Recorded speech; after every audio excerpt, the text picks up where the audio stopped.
BC బిడ్డల ఆత్మగౌరవం JSP, BC రాజ్యం కోసం పుట్టిన జేఎస్పీ.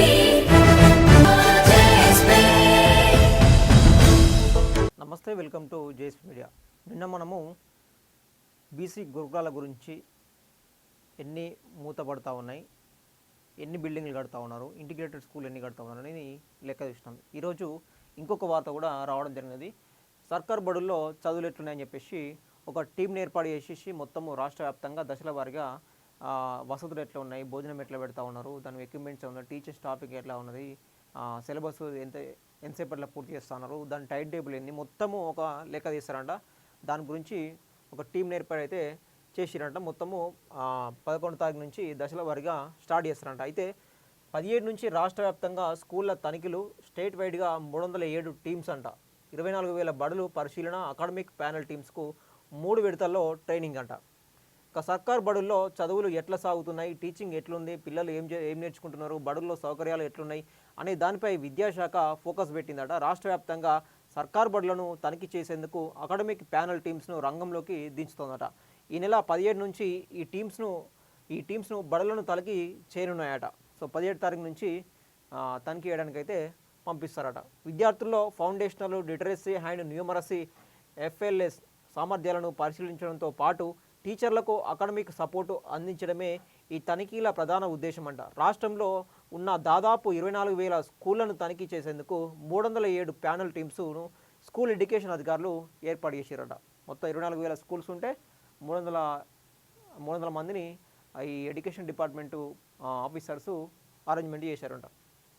అయితే ఇందులో ప్రైమరీ స్కూళ్ళ కోసం 171, అప్పర్ ప్రైమరీ స్కూళ్ళ కోసం 38 అట, హై స్కూల్స్ కోసం 98 టీమ్స్ను ఏర్పాటు చేశారట. దానికి ప్రైమరీ స్కూళ్లకు 10 ఏళ్ల అనుభవం ఉన్న పిఎస్, హెచ్ఎం, ఎస్జిటీలు అధికారులుగా, హై స్కూలు యూపీఎస్లకు స్కూల్ అసిస్టెంట్లు సభ్యులుగా ఉంటారట. సో ప్రైమరీ స్కూళ్ళ తనిఖీ టీమ్స్లో 3 సభ్యులు ఉంటారట. హై స్కూల్ టీంలో హెచ్ఎం, సబ్జెక్ట్ టీచర్లు, పీఈటీ కలిపి 9 మంది ఉంటారంట మొత్తం. సో వీళ్ళంతా వాళ్ళ క్వాలిఫికేషన్ బట్టి ఆయా స్కూళ్ళు, ప్రైమరీ స్కూల్ కావచ్చు, అప్పర్ ప్రైమరీ స్కూల్ కావచ్చు, హై స్కూల్ కావచ్చు, దానికి తనిఖీకి వెళ్లాల్సి ఉంటుంది. సో అట్లా టీమ్ వైజ్గా డివైడ్ చేశారంట. 3 నెలల్లో 100 బడులు.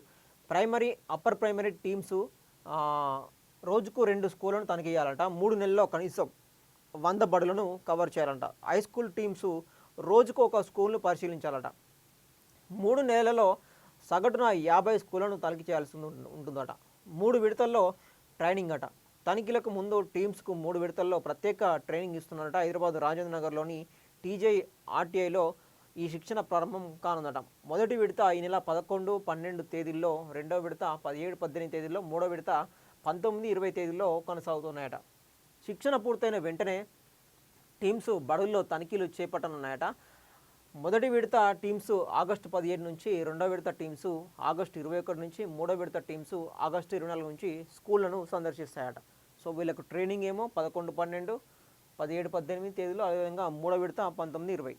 సో ఇది అయిపోయిన తర్వాత 17 నుంచి రెండో విడత టీమ్స్ తనిఖీ పోతారు. ఇక 19, 20 అయిపోయిన తర్వాత 21 నుంచి వీళ్ళకు ట్రైనింగ్ అయిపోయిన తెల్లారి నుంచే 21 నుంచి మూడో విడత వీళ్ళు ట్రైనింగ్ పోతారు అనమాట. సో ఇట్లా ఆగస్టు నుంచి 24 నుంచి స్కూల్ సందర్శిస్తారట. ట్రైనింగ్ కోసం ప్రభుత్వము 18 లక్షల బడ్జెట్ కూడా రిలీజ్ చేసిందట.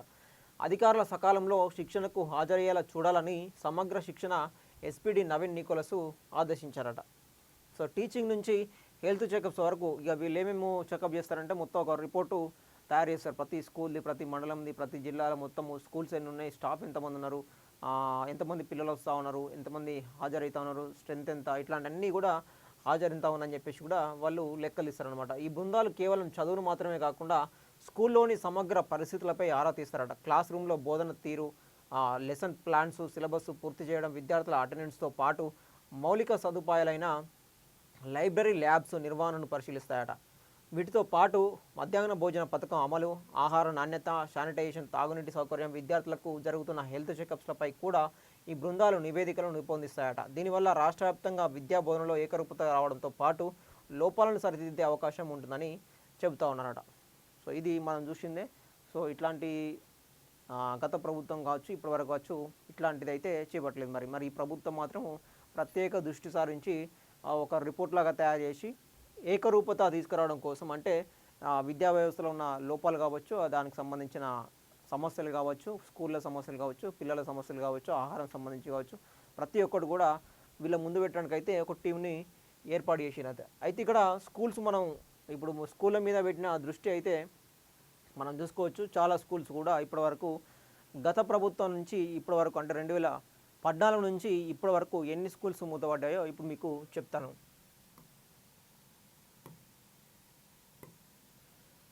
ఇప్పుడు స్కూల్స్ గురించి వీళ్ళందరూ పంపిస్తూ ఉన్నారు కదా టీమ్స్ని, ఏదైతే రిపోర్టింగ్ కోసము వాళ్ళ స్కూల్స్ వాళ్ళ టీచర్ల కోసం కావచ్చు, ల్యాబ్స్ కోసం కావచ్చు, సిలబస్ పూర్తి ఎప్పుడు చేయాలి, ఆహారము, హెల్త్ చెకప్స్ ఇవన్నీ యాడ్ చేస్తూ ఉన్నారు కదా. ముఖ్యంగా మొత్తం తెలంగాణలో స్కూల్స్ చూసుకుంటే ఒకసారి రిపోర్టు స్టేట్ వైజ్గా మొత్తము 2014 నుంచి 23 వరకు మొత్తము 6,000 స్కూల్స్ దాదాపు క్లోజ్ అయినట్టుగా మనకు తెలుస్తూ ఉన్నది. 6,000 స్కూల్స్. సో 6,000 స్కూల్స్ క్లోజ్ అయినట్టుగా మనకు తెలుస్తూ ఉన్నది. అయితే 2014 నుంచి 24 వరకు ఏదైతున్నదో దీంట్లో 2,240 స్కూళ్ళు పర్మనెంట్గా క్లోజ్ అయిపోయినాయి మొత్తం. దీంట్లో 2014 నుంచి 2024 మధ్యలో అంటే దాదాపు రాష్ట్రం ఏర్పడినప్పటి నుంచి మొన్న బీఆర్ఎస్ ప్రభుత్వం ఎప్పుడైతే 2023 ప్రభుత్వం ఎప్పుడైతే అయిపోయిందో అప్పటి వరకు 2,240 స్కూళ్ళు పర్మనెంట్గా క్లోజ్ అయిపోయినాయి. ఇక 2024 నుంచి 26కు మధ్యలో అంటే ఇప్పుడు ప్రజెంట్ ఇప్పటి వరకు దాదాపు 1,400 స్కూళ్ళు టెంపరీగా క్లోజ్ చేసారనమాట. అంటే విద్యార్థులు లేక జీరో ఎన్రోల్మెంట్ తోటి తాత్కాలికంగా మూసివేయడం జరిగింది. అంటే పర్మనెంట్గా తీసేయాలన్నమాట, కాకపోతే క్లోజ్ చేయడం జరిగిందనమాట. సో అది ఇట్లా జరుగుతూ ఉంటే ఈ రెండు కలిపి ఇది చూసుకోవచ్చు మనం. ఈ టెంపరీది ఒకటి, ఇది ఒకటి 2,245. ఇక రీఓపెన్ చేసినాయి అంటే అవసరం ఉండి రీఓపెన్ చేసినాయి సుమారుగా దాదాపు ఒక 157 బడులను రీఓపెన్ చేసినట్ట. ఇది కొన్ని జిల్లాల్లో నాగర్ కర్నూలు కావచ్చు, రంగారెడ్డి, ఇటు ఖమ్మం వంటి కొన్ని ఏదైతే జిల్లాలు ఉన్నాయో అక్కడక్కడ ఒక 150 బడులు మాత్రము రీఓపెన్ చేసారు. మొత్తంగా ఓవరాల్గా ఒక 6,000 బడులు అంటే ఇంకా దీంట్లో కొన్ని క్లోజ్ అయ్యేటివి కూడా ఉన్నాయి. ఇంకా ఒక 600 స్కూళ్ళు దీంట్లో కలిపేసేటివి కూడా ఉన్నాయి. మనకు దీంట్లో ఈ క్లోజ్ అయ్యే దాంట్లో 600 స్కూళ్ళు దీంట్లో కలిపేటివి ఉన్నాయి క్లోజ్గా.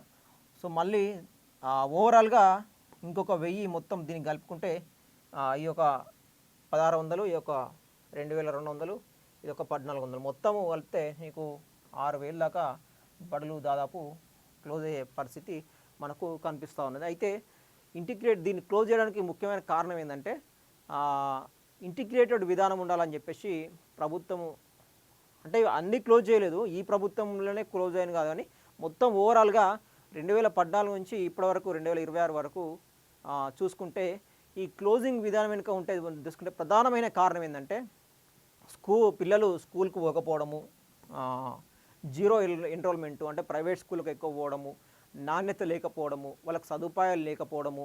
సో ఇట్లాంటి అన్ని ప్రధానమైన కారణాలు మనకు కనిపిస్తూ ఉన్నాయి అన్నమాట. సో బడ్జెట్ కేటాయించకపోవడము, విద్యకు బడ్జెట్ కేటాయించకపోవడము, బడ్జెట్ కేటాయించకపోగా అక్కడ టీచింగ్ ఫ్యాకల్టీ ఉండకపోవడము, వచ్చినా కూడా టీచర్లు కొంతమంది ఆడ ఉన్నా కూడా పిల్లలు రాకపోవడము, అంటే గైర్హాజరు అంటే తక్కువ స్ట్రెంత్ ఉండడము, దానివల్ల స్టాఫ్ను తగ్గియడము, అట్లా కొన్ని తాత్కాలికంగా మూతపడుతూ వస్తూ ఈ విధంగా రాను దాదాపు 6,000 స్కూళ్లకు చేరువైందన్నమాట మొత్తం.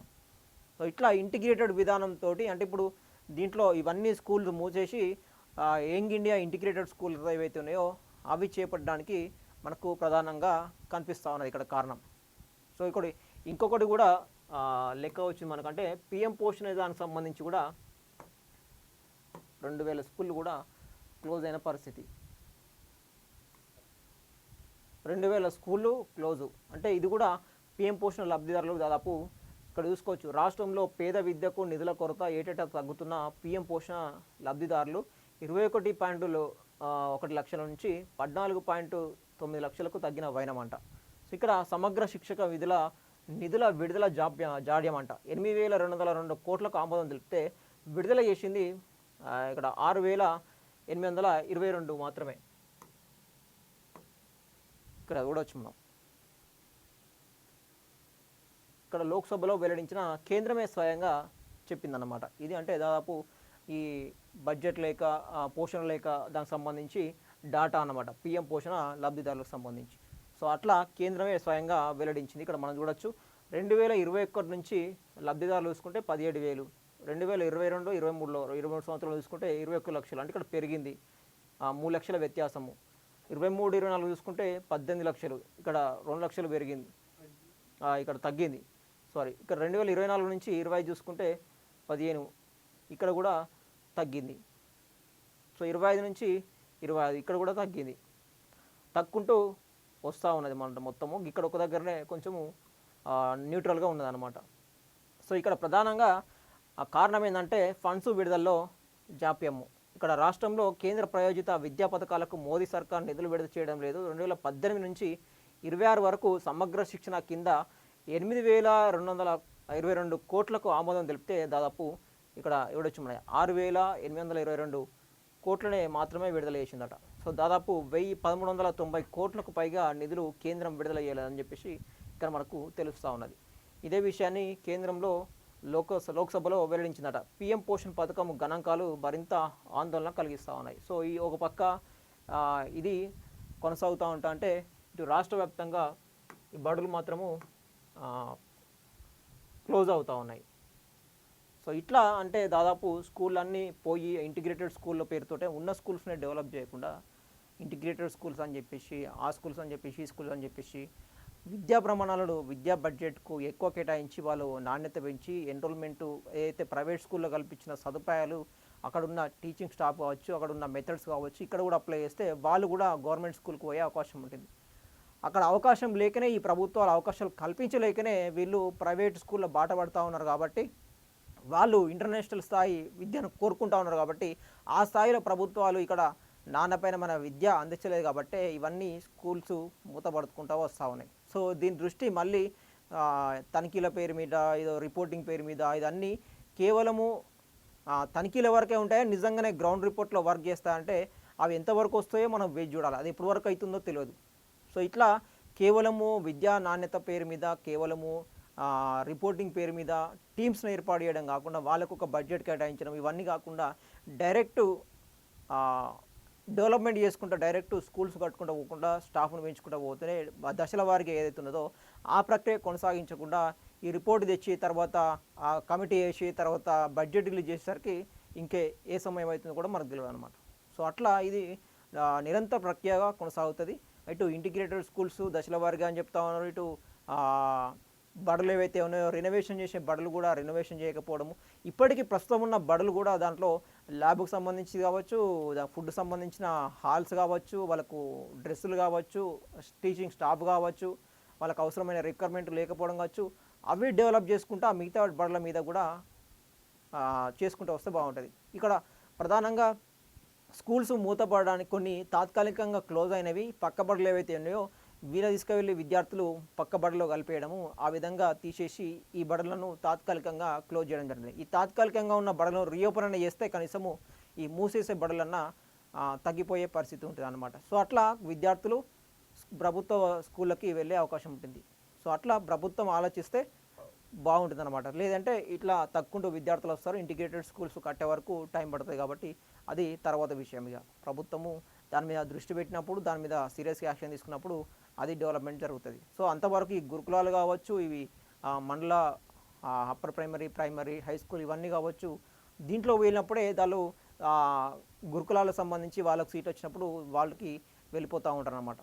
సో ఈ విధంగా అన్ని రకాల కూడా సమస్యలు ఉన్నాయి. సో ప్రభుత్వము ముఖ్యంగా ఫస్ట్ బడులను రన్ చేయడానికి కూడా తప్పించి క్లోజ్ చేయడానికి అయితే ఆలోచించదు అనమాట. సో ఇట్లా చాలా వరకు కూడా స్కూళ్ళు క్లోజ్ కాకుండా చూసుకున్న పరిస్థితి మాత్రం ప్రభుత్వాలు చూసుకోవాల్సిన బాధ్యత కూడా ప్రభుత్వం మీదనే ఉంటుంది. కాబట్టి ఖచ్చితంగా దీని మీద ఫోకస్ పెట్టాల్సిందే. ఇది స్కూళ్ళ గురించి.